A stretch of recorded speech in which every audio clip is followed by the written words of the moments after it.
ورشه بلاله بهر څوک دي؟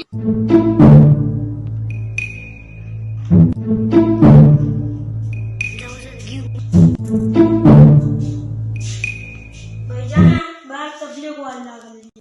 اوشه ورته وایه مشر په کور کې څوک نشته ورشه.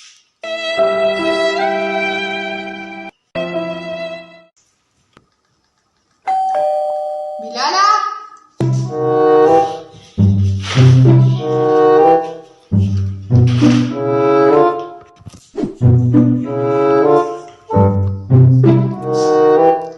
لکه تا خو ماته غږ ونه کړو څوک و؟ ستا ملګري راغلي وو. مه باسه هغو تل دي. څه مطلب؟ هلې په کور کې څوک نشته. ته ډېر عجیبه سړی دی. دا زما ملګري خبر شو دی به کور کې دی هغه به زما نه خفه شي. پروا له سره شتي او د الله پاک پروا له سره نشتي خفه به شي.